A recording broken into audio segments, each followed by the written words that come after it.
Look, I love D&D. I don't want it to fail, whatever that might mean. Nothing would make my heart happier than for our beloved hobby to continue to spread and show more people the joys of tabletop role-playing. Now yes, I realize tabletop RPGs aren't restricted to D&D.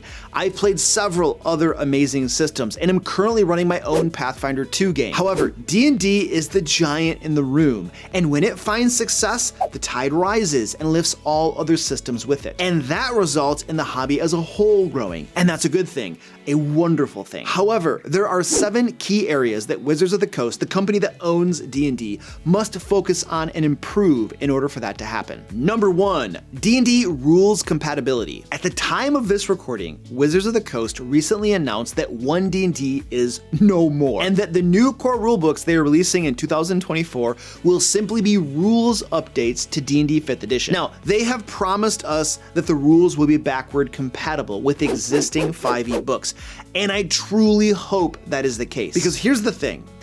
If when these new core books come out, it becomes obvious that they don't really work with existing 5e content, a large segment of people will be enraged and will refuse to buy those new books or use the new rules. And WotC must do more than just stick with the letter of the law, but also adhere to the spirit of compatibility. And what do I mean?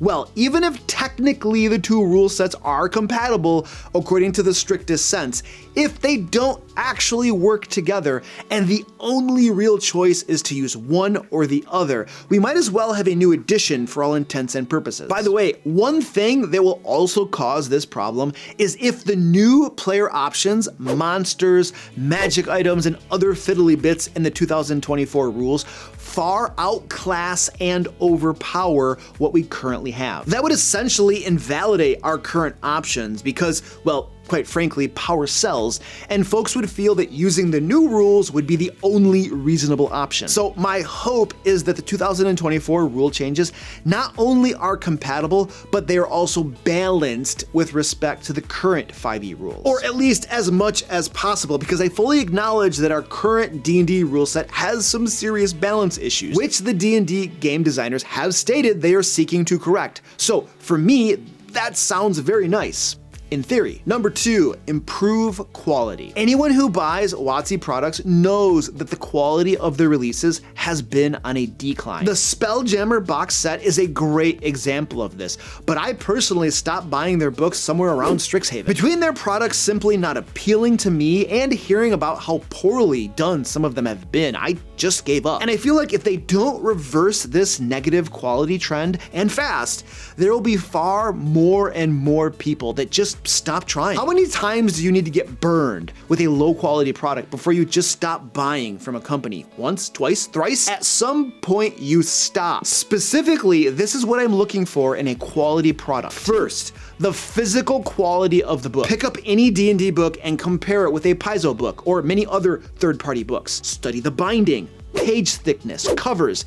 It's super clear that WotC skimps on printing quality books when compared to almost any other RPG publisher. Next, content. Holy crap, content. If you release a Spelljammer campaign setting, you had better make sure that it contains everything we need to play in that setting and doesn't omit important mechanics. And yet, look at their Eberron campaign setting for 5th edition. It is simply amazing and so well made. They need to do more products like that one. But Wizards of the Coast doesn't just need to improve the quality of their own products. They need to allow third-party content creators to continue to do their thing and stop trying to cut them off from D&D 5e with sleazy moves like the OGL debacle back in January. The thing is that other creators making 5e products improves the D&D ecosystem, ensuring that there are a wide variety of products that appeal to all interests. Wizards of the Coast themselves can only publish so much. Third-party content creators flesh out the content available, making the system all that much stronger and more appealing to players and game masters. Hi everyone, Barbarian librarian here. Did you know that Lair magazine is now available for Pathfinder 2nd edition? So now, if you're a game master for either D&D 5e or Pathfinder 2, and you're looking for high quality adventures, puzzles, traps, magic items, standalone encounters, and more to use in your games,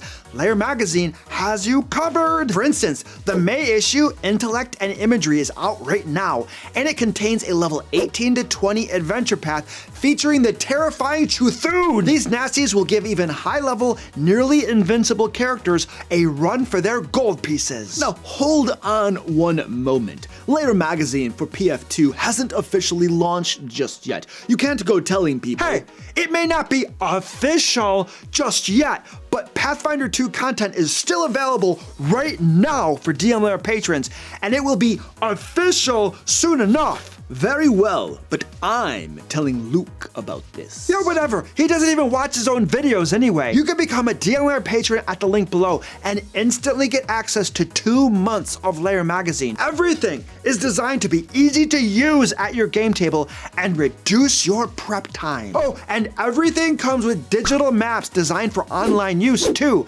In person or online, D&D 5e or Pathfinder 2, Lair magazine is for you. Worst sleazy plug ever. Number 3, better playtesting. Okay, I know we've been getting these playtest PDFs from Wizards for some time now, but who actually believes that's real playtesting? That's marketing and game design research. They want to know what folks do and don't like so that they can design their rule updates to have maximum appeal to players and game masters. Which is fine. You don't want to design a game that no one likes. But when does the real playtesting happen? You know, when they deliver the new rule set in its totality for playtest groups to run and pick apart, and then make a round of updates, and then deliver the updated rule set in totality for playtest groups to once again have a go at. And shouldn't there be a few rounds of that to fine tune and balance things? Now, maybe I'm just ignorant of how playtests should actually happen, but I'm not sure how else you can thoroughly and completely playtest something. Now, because 2024 is the 50th anniversary of D&D, they have a hard deadline for delivering the new core rulebooks. And trust me, as someone who publishes books and knows the scope of things involved, when I say that there is a lot of stuff that needs to happen for them to hit that date. So again, when does the real playtesting happen? Because here's the thing, if it doesn't, then we might just get new rules that struggle with balance issues and lack of quality and refinement. And that is going to make folks less likely to buy it. By the way, some of the things that they appear to be changing, the character classes, feats, and other features, are some of the most impactful mechanics to a game. They absolutely must be playtested properly to ensure a quality product. Number 4, virtual tabletop, ease of use. Now, some people are freaking out about what the system requirements are going to be for WotC's new virtual tabletop, but that doesn't worry me that much. It uses the Unreal Engine, which is designed to be able to scale down for lower system requirements. Folks will point to the $6,000 laptops that were used in a video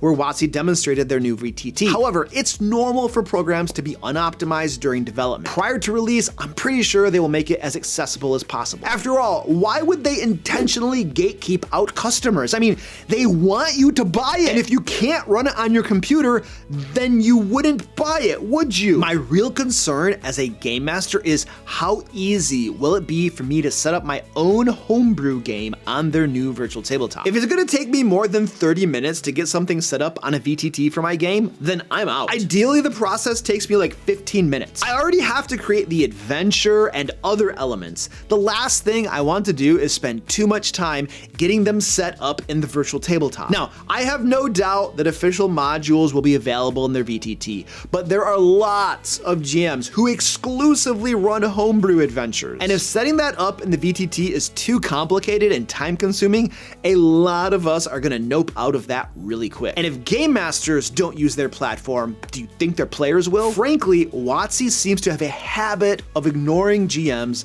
and prioritizing players. And if they they do that with their virtual tabletop, it could really haunt them. Number 5, maintaining the spirit of D&D. A large part of what makes D&D and other tabletop role-playing games so amazing is the community and social aspect they have. A group of people coming together around a table, hanging out, and playing a game together. There is something magical about that experience that we just can't replicate through online play. Don't get me wrong, playing online with virtual tabletops is better than nothing, but it's nowhere near the same amazing experience as playing in person. And my fear is that as WotC pushes their new VTT more and more, because that's the primary thrust of their monetization efforts, the more and more the experience of playing D&D will suffer. Through the Unreal Engine of their new VTT and the use of scripted dungeon masters, that's what many are referring to as an AI DM, online D&D may start to feel much more like a video game than a group of friends gathered around a table playing a game and sharing laughs and experiences they'll never forget. So I think the challenge that lies before WotC is to be able to maintain the spirit of D&D as they attempt to position the game as digital first and in-person second. And please, don't get me wrong, this is not an old man complaining that the D&D he grew up loving is going away. I will always be able to play D&D the way that I want. Very little can stop that. The point I'm trying to make is that when you turn D&D into something that it's not, the results are unknown. Will current players stick with it or leave? Will it attract a new crowd of video gamers? And if so, will they like it or will they ditch it for other video games that are better? 4th edition turned D&D into something that it was not. And look what happened. Number 6, stop turning people off. WotC appears to be doubling down on their efforts to monetize everything to the fullest extent, similar to how they have been doing that with Magic the Gathering. I've heard that things are getting so outrageous on that side of the fence that buying cheap proxy cards from third parties gets more and more appealing by the day. I have nothing against a company trying to turn a profit, but if they push things too far and it starts to feel like all they're doing is grubbing around in our pockets for credit cards and loose change, that will really turn people off to the brand, the company, and perhaps the game. What they need to do first and foremost is focus on creating an amazing product that players and game masters love. Then we will be excited to line up and buy their books or pay a monthly sub for their new virtual tabletop. Number 7, leadership changes. To me, it seems that people at WotC calling the shots, those in senior leadership roles, don't seem to be in sync and connected with D&D players and the game as a whole. Sometimes I wonder if any of them even play the game, much less talk to actual players. I suspect that the OGL blunder had a lot to do with this. Now, lots of folks have called for WotC's senior leadership to resign and be replaced, but I have a much less ambitious and perhaps more reasonable request. Could you all just start playing the game a little bit? Experience what it is your company creates.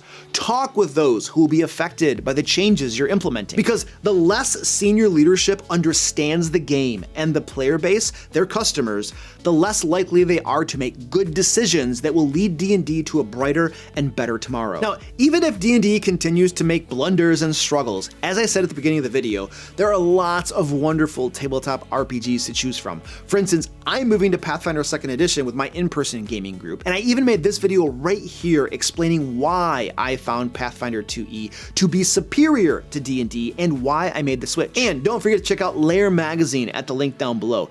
Get high quality GM resources for both D&D 5e and Pathfinder 2nd Edition.